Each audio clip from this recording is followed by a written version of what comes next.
Morning. Morning, Giulio. How are you, man? Morning, morning. How you doing? Good. So happy that we have a chance to talk. I feel like it's been quite a long time, and I can't wait to talk about your work, which, as you know, I love. Exciting, exciting. I don't speak too much in spaces lately, so this is kind of go back to to a few years ago, and I literally just came back from nature. I was in the wilderness at the lake, the river, because here in Florence it's like 40 degrees Celsius. It's just boiling hot, and I can't really stand the heat. Yeah, that's the way to do it. We're hot here too. I'm out in Colorado, and yeah, it's been almost close to 100 degrees for the last couple weeks, and there's like an enormous forest fire like 15 miles from us or something like that. So, um, yeah, just I want to go up to the mountains and to the river and to the lake too.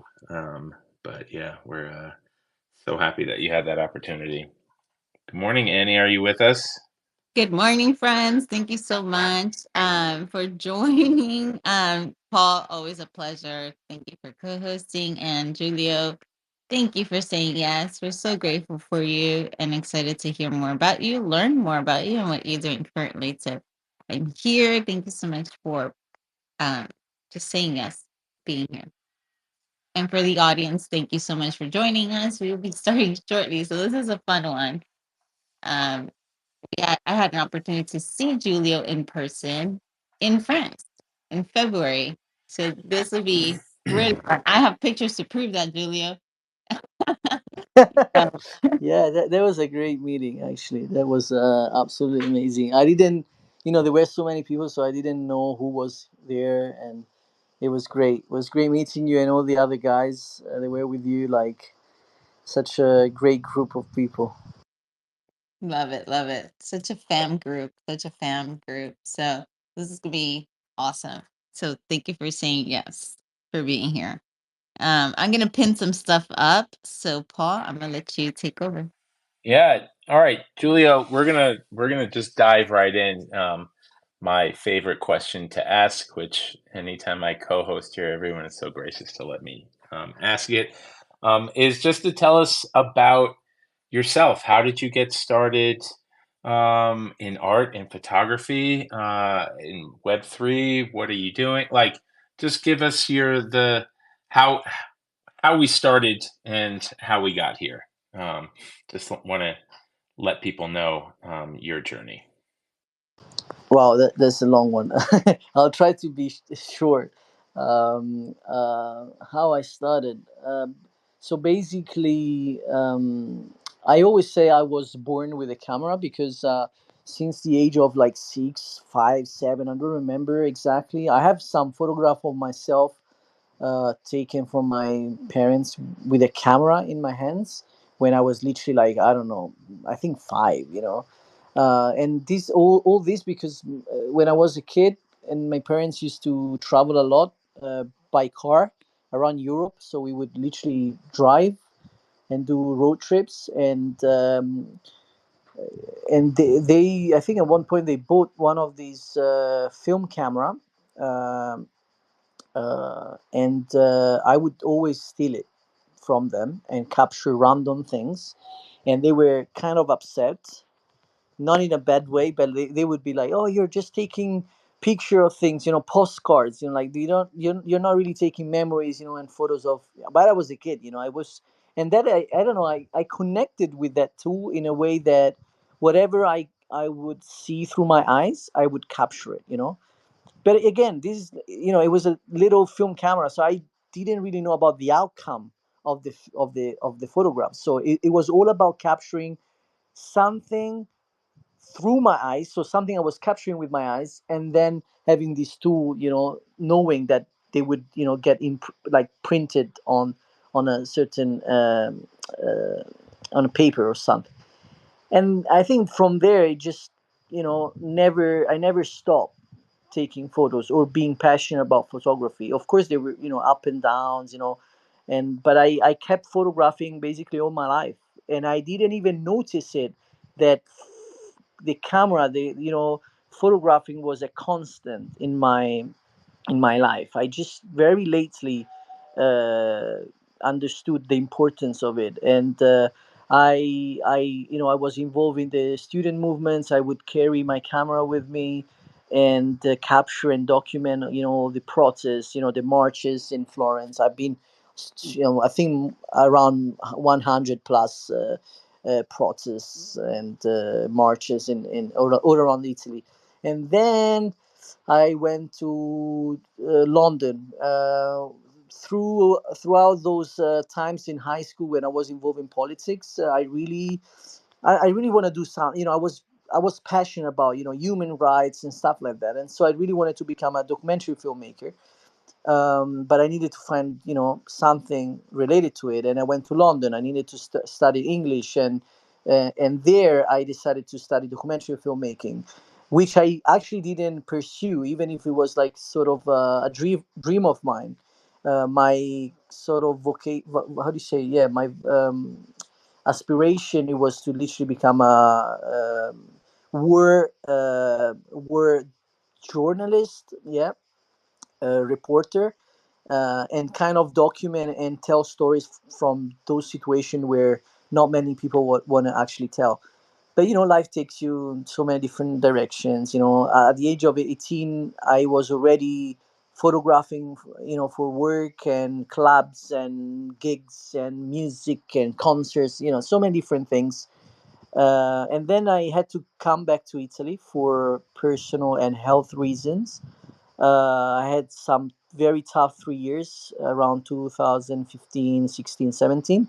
And then I found again my vision, and I kind of found the reason to go back and photograph what I really wanted. And I put together, exploration, hiking, nature, remote travel, trips, and a whole mix of things, and photography. And I started going to on kind of expeditions and pursue like this sort of career. And in 2008, end of 2018, answering the question, how did you get to the NFT, how did you get here, it's literally like people starting messaging me on Instagram. I had a huge presence on Instagram, and everyone was like, "Oh, you should get in on NFTs. You should get in on NFTs." This was the end of 2018. I didn't, I had no idea about crypto. I had no idea about anything related to blockchain. So I, of course, didn't know anything about the NFTs, and I kind of, I left it there. I'm like, okay, nice. I don't know what they are, so goodbye. And then they keep, repeating it, and then in 2021, around August, these same people told me again, you should get in NFTs. And I said, you know what, you're not gonna guide me through. I'm gonna do by myself. And I started, looking for it. People told me go on Twitter. I went on Twitter, and from there I just joined the community. It took me 1 year to learn what the hell what the hell NFTs are, and especially what the blockchain is. How things works. I come from a completely different background. Like even if I use social medias and tools, but at the same times I stay away from them, and so the whole blockchain, the whole ecosystem was a completely alien thing for me. Wow, that's impressive. And you started hearing about NFT in 2018. That's amazing. That's before most of us joined, and so that's impressive. You're one of the early birds. Yeah, I wish one, I was more motivated to actually look for what the hell the NFTs are back then. But I also wish that these people that were pushing me to get into NFT, they actually guide me through, as the people that I found back in 2021 when I actually joined. I had some people that actually took me by my hands, and literally guide me step by step. But those people, geez, I could be so early. I mean, I don't care, I don't care. But anyway, yeah, that was early, very early. Yeah. That's awesome. I think it's great that you were able to maneuver your way in, but then also found the people that helped you. I think that's so important because the NFT space could be very confusing. The tech is very new, so it's there's a lot to learn. It's a big learning curve, but then to not do it alone, I think it's crucial. That happened to me, and I'm grateful for the friends that I started with, and Paul was one of them. And I think that I wouldn't be where I am today if it wasn't for them, specifically Bryn, who, you know, rode behind me and saying, "Hey, like, are you gonna do this? Because we're not leaving you. You're part of our group." So I think you need those people, but you also need to be that person. And I say that because you started a space with Ole when you first got started. I don't remember exactly when that started, but I do remember it was early on, and I remember joining the spaces to hear what you guys were talking about. But you guys were also helping people that were new in the space and giving them an opportunity to speak and ask questions. Tell me a little bit about that, because that's also part of like how you enter the NFT space. Am I correct, or is that what after? No, I mean, the fact that you actually recognize and remember about that, it really melts my heart because first of all, Ole was the person that literally got me through every single step and has been next to me in, in the bad and the good moments. Because of course I joined the NFTs in the worst and wrong way, and he literally put me back on track and everything.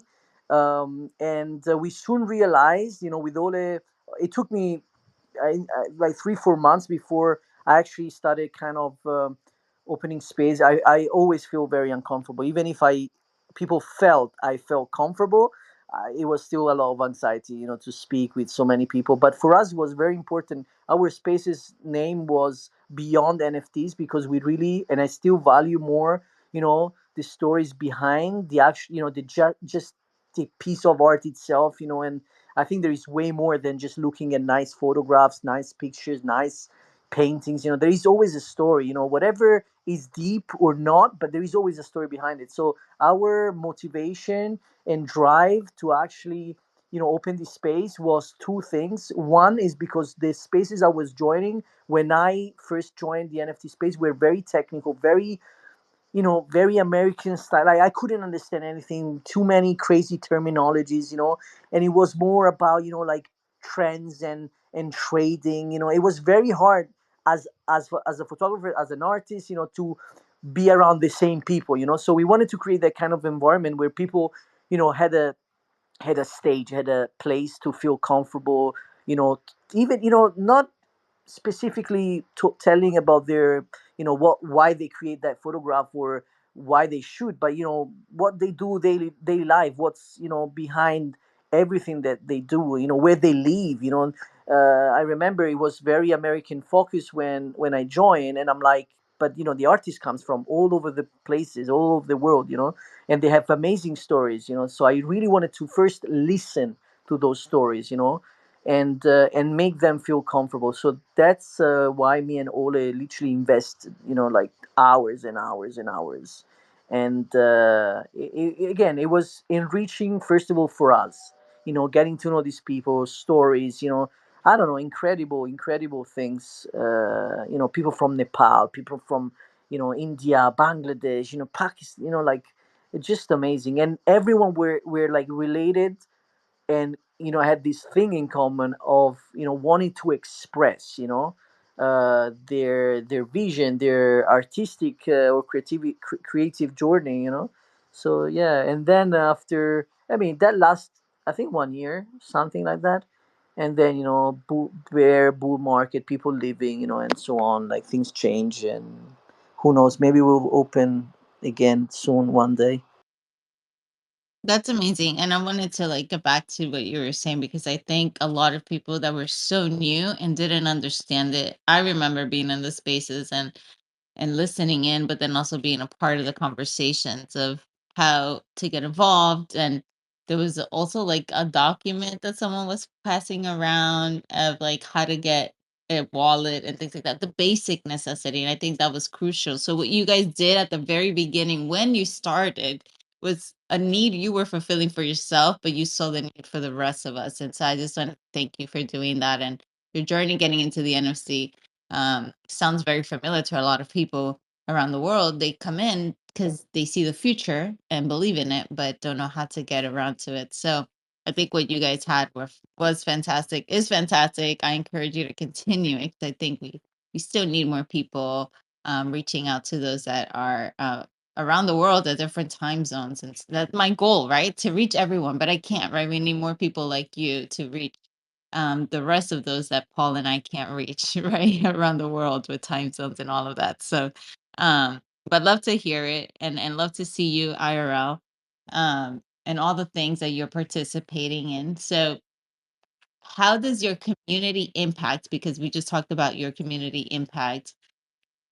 How does that community impact your time here in Web3 and influence your creativity? That's a great question. I've been basically using social media and so the power of community since 2010, 11. So that's where I strongly started properly through Instagram first, Facebook even before that, but that is another life. So I want to say something. I think community is like extremely important, but kind of being how do you say, being dependent on it at the same time is also not the best way.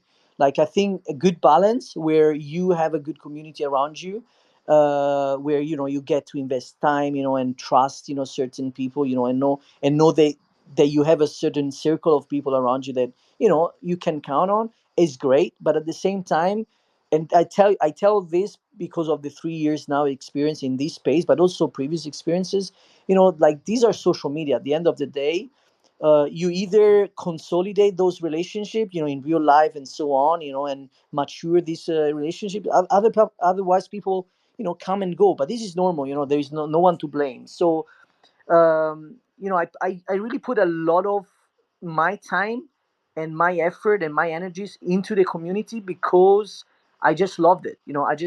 I mean, looking back in my life, there are so many things I literally done for free, like for free, not about money, but like literally put all my energy into things and never actually kind of, ask for anything back because I just did it for the love of, for the sake, how do you say, have just for the love of doing it. I actually built, for example, like the first parkour community in Florence. We were some of the earliest in all Italy, and we now it's not. I'm not in charge anymore of it, but it's a big reference point in all Italy. But I just did it for the love of it, and I never asked for money, never asked for anything back, and I just did it, and so sometimes you gotta give, and that's it.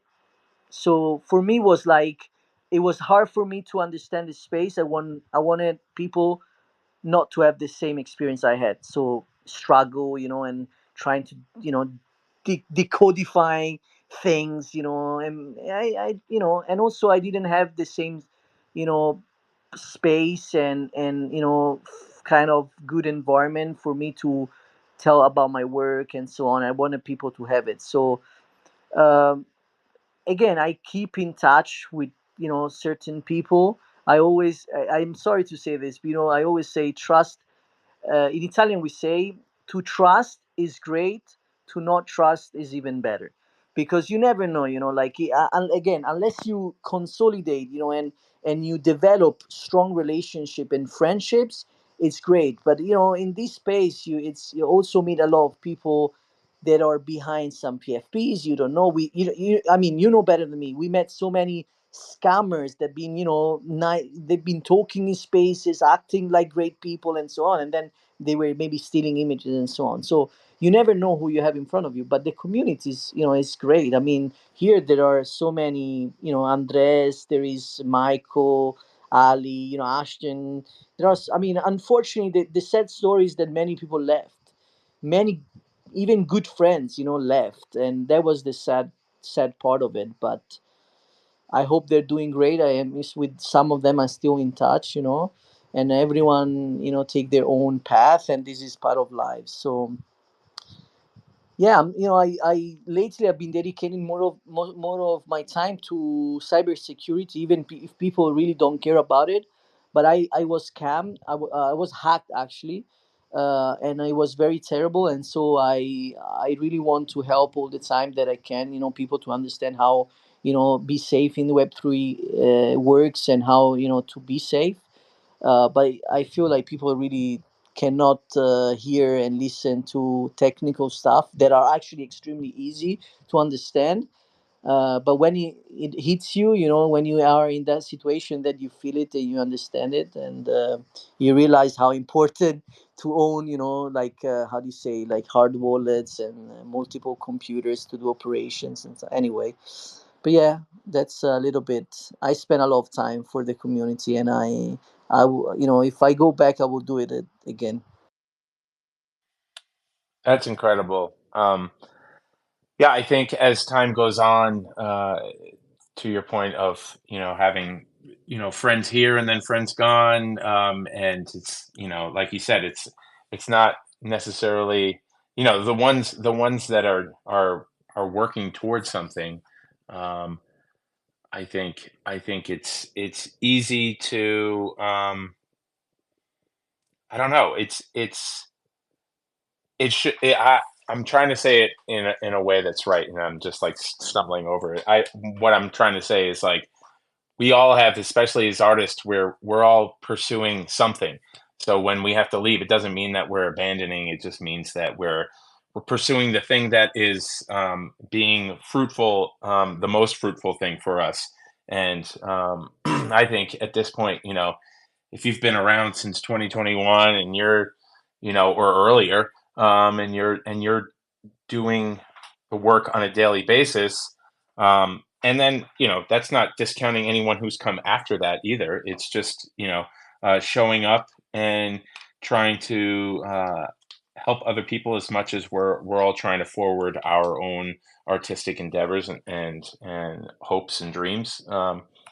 That's what this space, at least the energy, when we all started in 2021, that was the energy of, like, this is a time for us to consolidate, to come together, and to explore a new area where art seems like it's valued a little bit more sometimes than the open market. And like you said, yeah, sometimes there are, um, you know not so nice people that come in and take advantage. But I think the people that are here for, the true reason of art and supporting one another and community, yeah, you'll always uh, be around. And whether it waxes and wanes for how much bandwidth you have for at the moment, it's not like people are disappearing. It's just that people are pursuing the things that are helping them get stuff done. So speaking of that, working on things that help you get stuff done outside of in the outside world. What have you been working on? Anything new and exciting that we need to know? Obviously, your work is always, a welcome sight for me, on the timeline. But do you have any projects that are in formation, that you care to share? So that's a tough question, because I started the year pretty nice, and then, you have, I mean, very well, like, my expeditions are very expensive, not just in money and funds and budget, but it's logistically expensive, of time, expensive of energy. One expedition can take up to 5 months, 1 year to organize. Find the connection, find the right people. It's just time consuming, money consuming. So it's not easy at all. So in January, I actually departed for Libya for 3 weeks. That was one of craziest expeditions. And after that, everything kind of went down. I had a massive project outside of NFTs, nothing to do with well, still photography, but nothing to do with art, and never got launched. And I was kind of counting on it, so still waiting. It might happen, but when you work with African countries, it's sometimes very slow pace. Very slow. They very take it easy, and it's just take ages. So I'm still waiting. And so after that, with no funds and so on, I'm kind of in standby. I'm now in 2 weeks departing, but this is not really a photographic journey or trip or expedition. It's like a me and my friends, as every summer we try to do something together. But this happens to be another desert country. uh, so I'm gonna bring my cameras. I'm still waiting for the drone permits, which is something extremely hard to get for Uzbekistan. Central Asia is gonna be a hell of a journey. 4,000 plus kilometers around the desert. We're gonna go very remote. So basically, in summer, I like to take my friends to do like little experiences like I do when I go on my own expeditions that are way more tough, way tougher and way more kind of hard to do, because maybe I go with a tent. It's just like very harsh. Here we're gonna have hotels and stuff like that, but still we're gonna have 4x4 driving crazy far. So hopefully I'm gonna come back with some good photographs, but I'm not really counting on it, because I have specific projects on what I'm releasing, on the NFT world.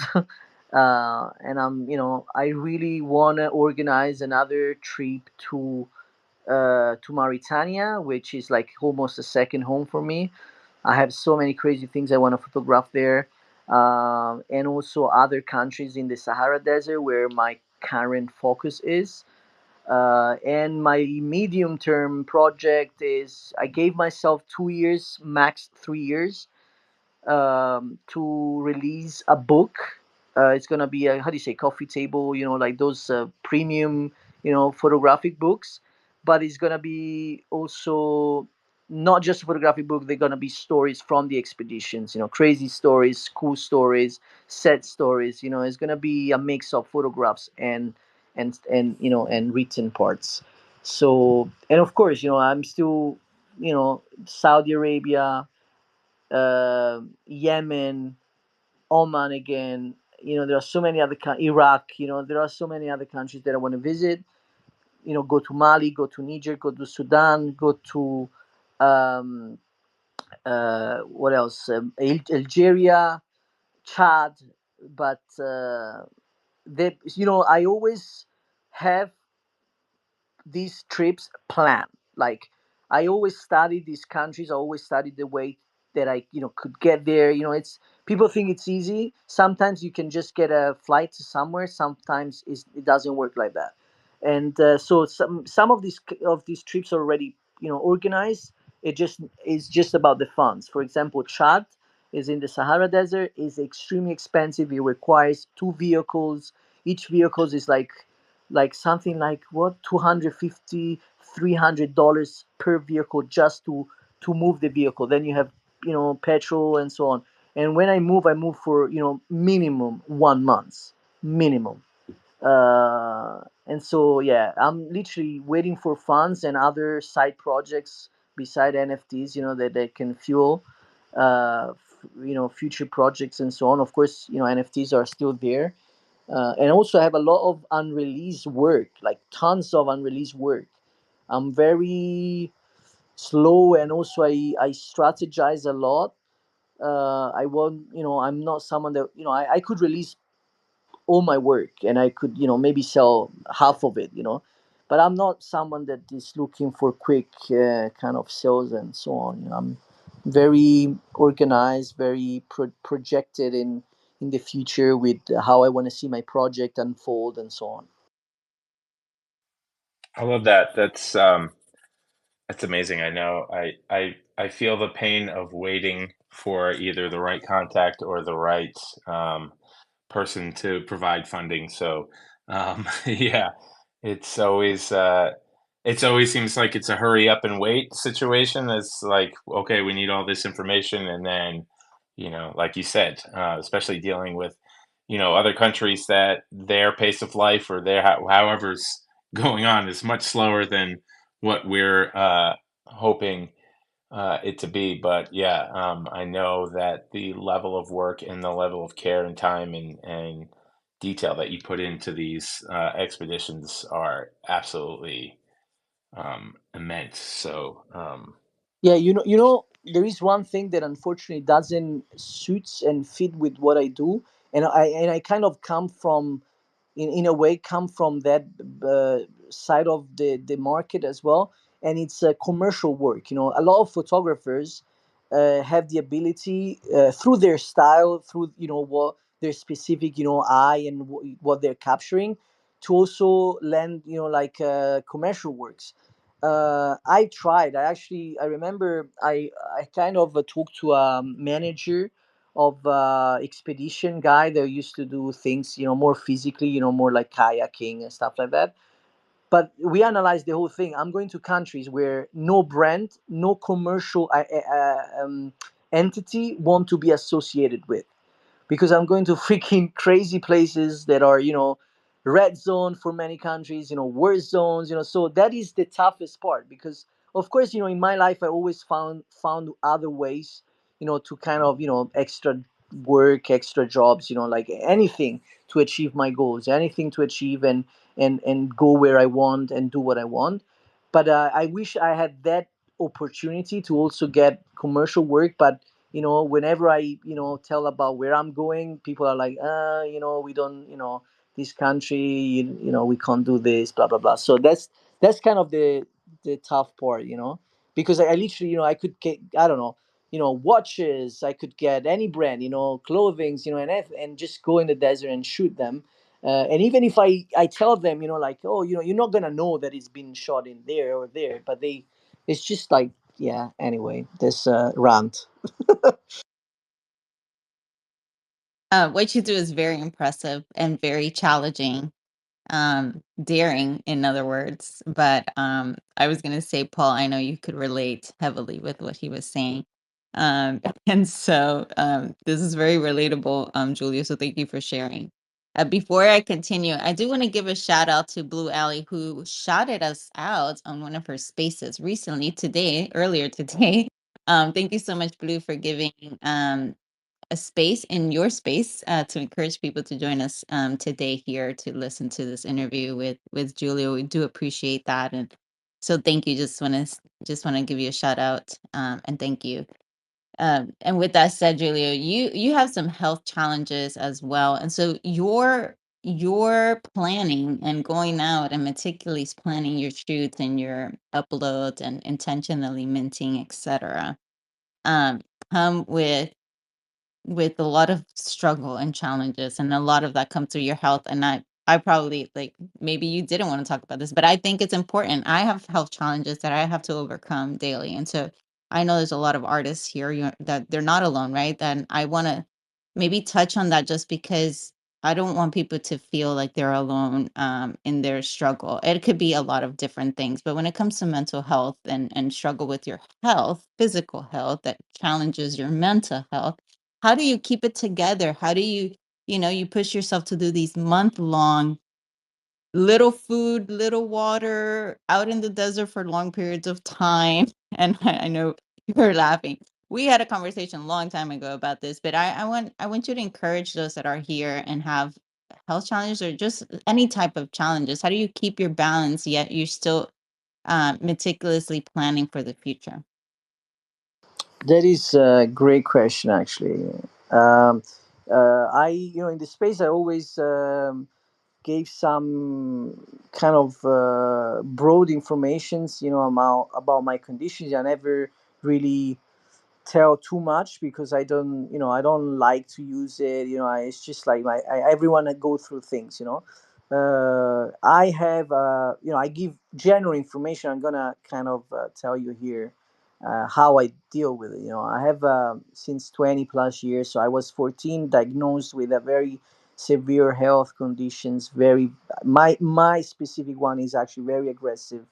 um, I never really, it's been extremely painful, hard, devastating, something that eats you from inside, basically.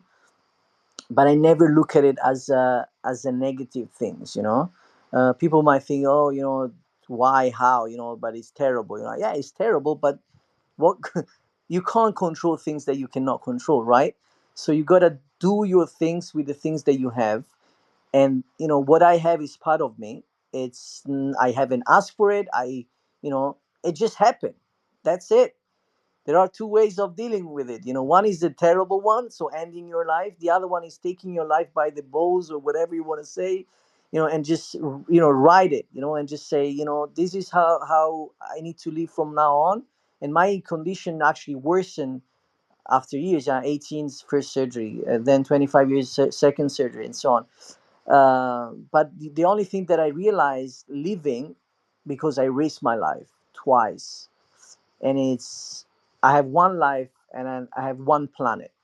You know, planet is one. You can't go on other planets, and life is one. You can't have a second chance. I mean, some people have second chances, um, but I need to use it, and just take advantage of every single great moment to fulfill my dreams, and my whatever I want to do in life. And for me, just taking an airplane or a train is a immense challenge. It's massive, but there are many people with my same conditions that they don't get out of home for what they have, for how uncomfortable that is.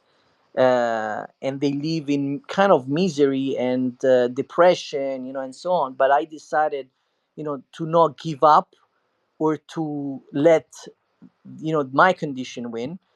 And so whatever I do, I find a ways to adapt to it, and find a ways to still do what I do. And it's very tough. I mean, when you said 2 months in the desert, I came back.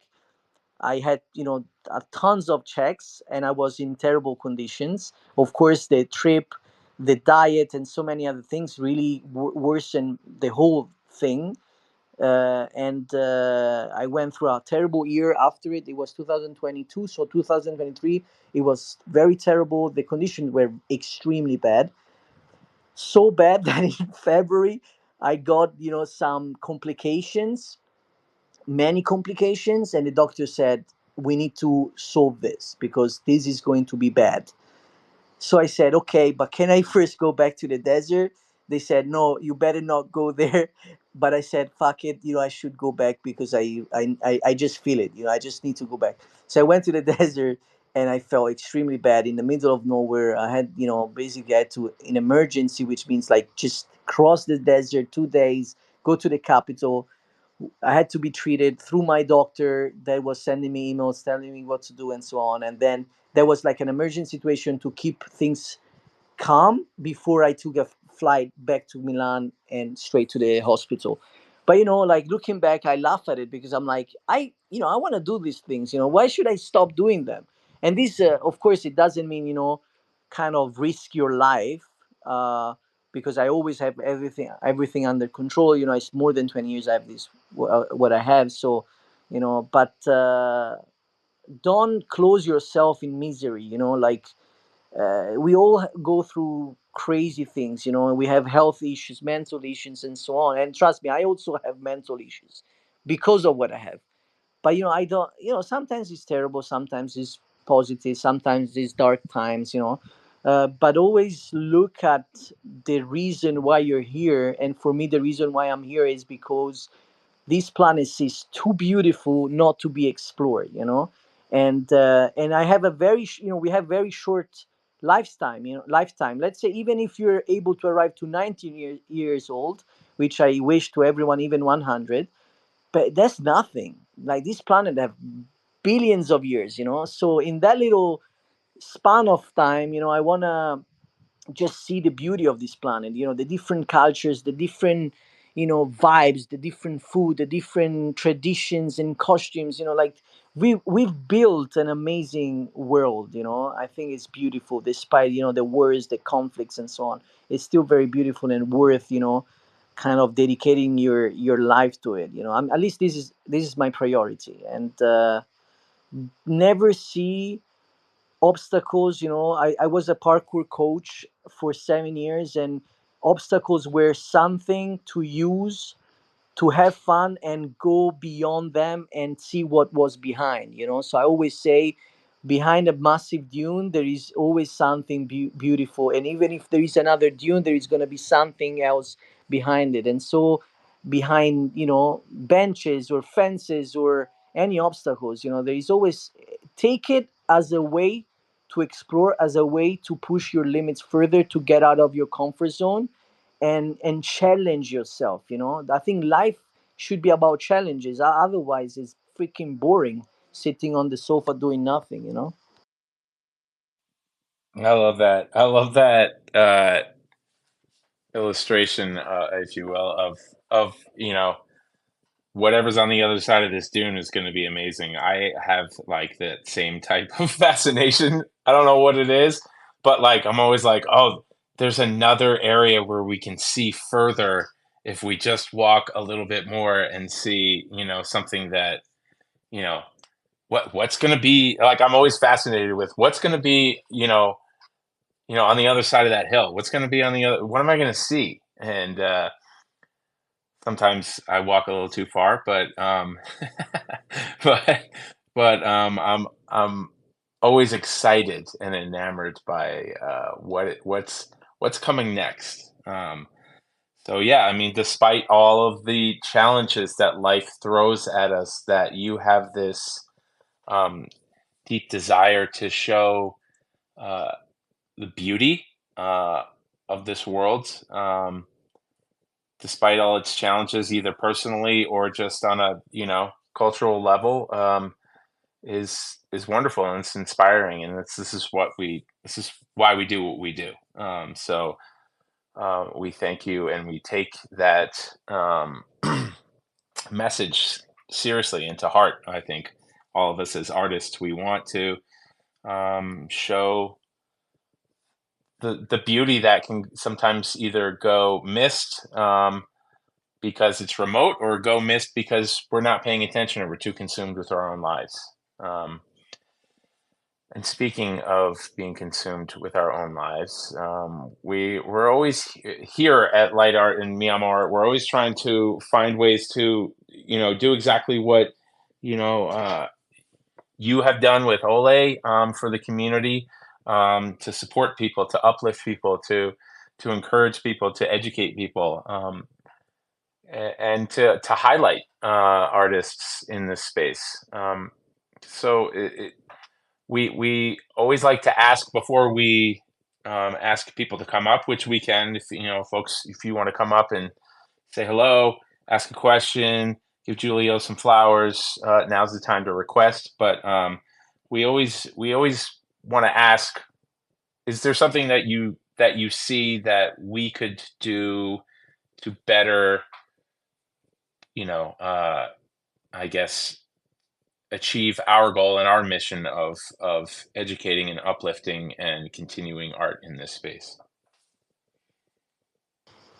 I mean, I've been joining many of your spaces, and I think one of the best tool, and Abrahani knows very well, to kind of help the community is giving the community a voice. And what you're doing, I think, is, you know, I kind of stopped doing it, and I'm glad that other realities and other groups of people came together to give that voice to people. And I think having spaces, where artists, photographers, get to speak about what they do, and you know it's about let people speak, but also let people hear and listen, especially in this super fast-paced society where people do not take that time and slow pace, to kind of relax and say, okay, I'm gonna dedicate, it doesn't matter, 30 minutes, 1 hour, 2 hours, whatever that is, to listen. And maybe next time you're gonna be the one who get the chance to speak.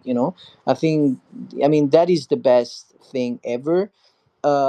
Something that I love lately, especially in the bear market, which is a great opportunity to actually focus on people, focus on what people have to say, and it's it is even encourage other artists to write longer threads, longer posts, whatever that is, not because you have to convince anyone about, anything, but put your words and thoughts in words out there, like, about what it could be anything, your life, and this could be done, from by entities like you as well, light art, like, it could be a written interview, like, it could be, or, just pills, of certain artists, or how people perceive a certain concept, a certain theme, a certain feeling, emotion.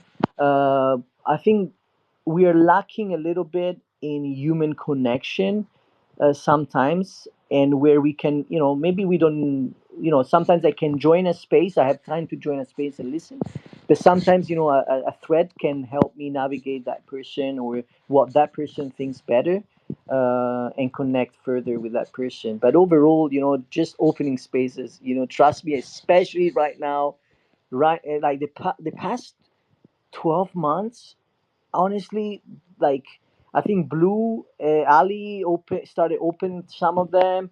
You've been opening them since quite a while now, but like, many of the spaces they were, for artists, are kind of dead. So you're already doing a great job, in my opinion, and you have amazing photographers, especially that, I love photography, I love all forms of art, but photography, of course, is what I like to follow. And so yeah, you're already doing a great job. Thank you so much for the encouragement to continue on the path that we are. Here at Light Art, our heart is to build community and be the bridge for artists and collectors here in the space. Together, we want to empower artists and inspire collectors and build this community. So together for art, and we really mean it. And so, so grateful for so many artists that say yes, to come up and allow us the opportunity to get to know them through interviews. And so, thank you, Julia, for being a part of that as well. At this time, if anyone has a question or an encouragement for Julia, we would love for you to come up and request, to come up. If not, Paul and I would keep going. But we want to hear from everyone else, that's here. If you have a question or an encouragement for, Julia, please request. We would love to hear from you. In the meantime, I would say we are a nonprofit and we survive off of donations. And so if you have it in your heart to donate, please visit our donate site on Mejamo Art, mejamo.art website. And we'll love to hear from you. If you're not part of our Discord, we would love for you to join our Discord. We do share on our post and on our newsletters art that we've shared, art that we've seen that have been shared on our Discord. There's an art shared channel on our Discord, and we post art from there. And so we would love to hear, we would love to see your work, and we would love to show your work off here on our Light Art post. And with that said, Blue, Ali, thank you so much for joining us here on the stage. How are you? Thank you so much for the big shout out this morning. Oh, it was so fun. I was so happy that we weren't going to overlap and that I'd be able to catch you guys and come and listen because it's so inspiring, and have really enjoyed your spaces that I've been able to come to. And Paul, I'm always standing Paul. I don't know if you get tired of me, but Never, never. I Paul, I love love it. this. We Paul, all. Paul, this is gorgeous. Thank you. Paul, this detail, Paul. Oh my God. No, but it's and you're from Longmont, and I'm from Boulder, and I'm like, oh my God. Oh my But gosh. yeah, I don't know if you remember that, but Yeah, yeah, it's we'll have to get the Colorado crew together and have some coffee. We try to get together every once in a yeah. Well, while. I live. I haven't been home in a long time. I live in Paris, so I'm in the Oh. heat right now that Julio's in. It is like 40 degrees here today, and of course they're doing the Olympic Games here in Paris, and it was pouring rain for the beginning ceremonies, and now it's just like steamy hot. And everybody who lives in Paris leaves at this time if they can get out of town, and so now you have just a bunch of people trying hard to get through the heat of a urban center in the middle of Europe in the middle of the worst period of time. But anyway, I just wanted to say that it's always so fun to listen when Julio's a guest, and I love how you put it. You know, at the end there, the idea that we it's that's kind of the goal for that is the goal for the spaces that I'm involved with too, is just to bring people together who love art, and along with people who may be interested in collecting it, or can promote it in some way, but just so they can meet and we can see each other's art and work together. And it doesn't have to, we don't even have to talk about selling things or anything. It's nothing. What it is making the connection between everybody, and to be able to share in that beautiful, beautiful thing we have of being artists. We're just so lucky to be able to see the world in the way that we do, and then to share that in some way of a creative expression. So I'm so happy to be able to join you, and thanks so much, and thanks for coming into our space as well. And I wish everybody a really great rest of your day. Thanks so much. Thank you, Blue Alley. Just so you know, the voice behind behind the light art space here is Abrahani, and my PFP is here too. So just FYI. But we are so grateful for your shout out, and you are I didn't know who it was. I was like, who? What's the name? I'm sorry. you're so Thanks for good. You're telling me. so good. You're so good. I'm Thanks. grateful. I'm just grateful for the many communities that can, like, we can join together, and I'm grateful that this community is impacting what you are doing as well. And if there's anything that we could do for you, please, our DMs are open always. You can DM Paul if you like as well. But we're here to serve the community in whatever capacity we can. How can we help? Let us in. So thank you for being here, and for all those that are here in the audience. And we see you, my Dominican family, here as well. Gabe, Stroke, thank you so much for being here.